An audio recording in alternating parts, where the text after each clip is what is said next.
Welcome back.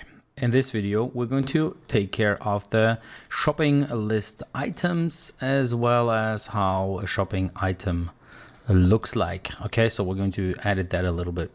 So by the way, just a quick detail about what happened while I was recording. So I am recording this day, these chapters and everything, this code and all, and suddenly my IDE stopped working. Like any given, like an app that I was running on the IDE, on the AVD or something like that, started crashing and like nothing worked. So I wiped the data of the emulator, I started it again, and then boom, suddenly like my PC froze. So the entire thing, even though I have a very powerful machine here. So yeah, what I had to do is I basically deleted the old emulator and I started the new one, or created a new one. So now my app is actually running again with the state that we had it last time. So here underneath I want to add a button. Okay, this button should allow me to then open up the Google Maps. So basically allow me to open up what we just set up in the last video. If we look at our Kotlin code here, our location selection screen, I want that to be open, and in order to open that I need to prepare everything. That's what we're going to do now. So let's go over to our shopping list KT file, and here if we look at our shopping items, as you might recall, we had these 4 parameters, and now we want to add a 5th one. So we had the ID, the name, the quantity, and whether we're editing it or not.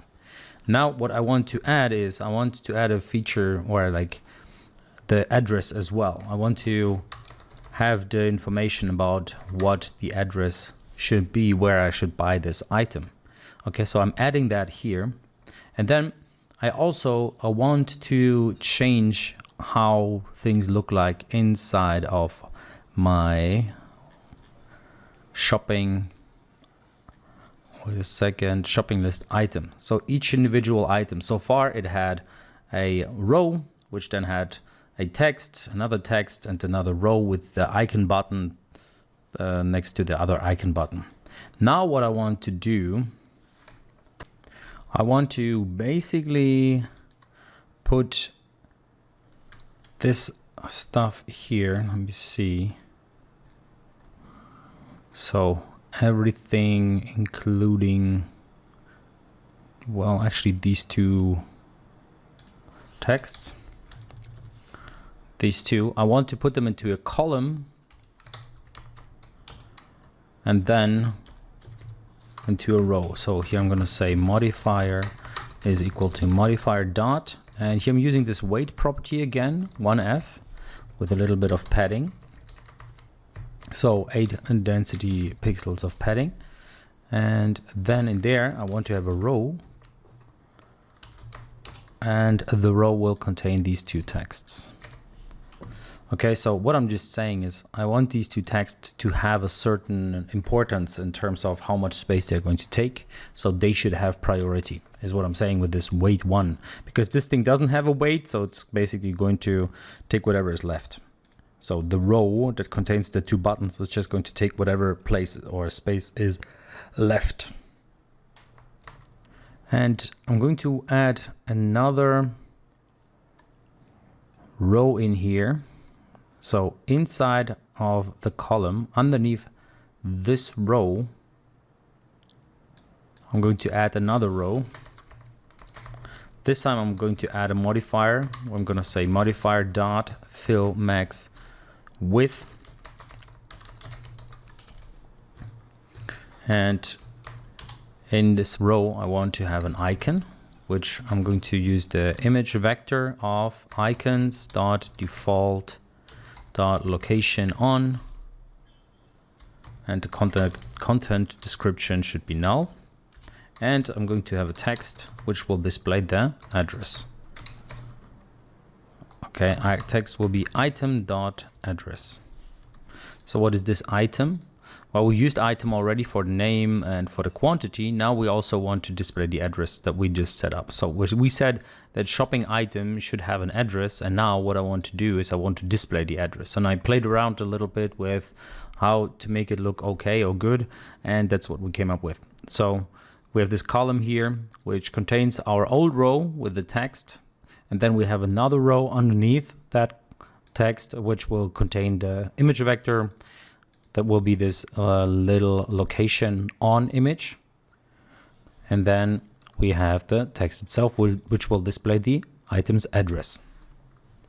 Okay, now let's go up in this file and update our shopping list app. So our shopping list app, so far, it didn't require any properties, like any parameters. We didn't need to pass any parameters in here.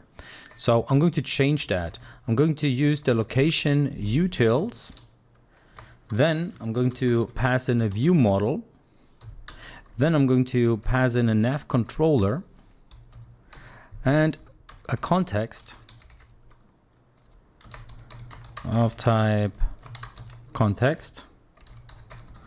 And finally, an address of type string. So we need to import context here, like so. And now when we want to use our shopping list app, we need to pass all of this information because we are going to need it, as our shopping list app is going to require requesting for permission.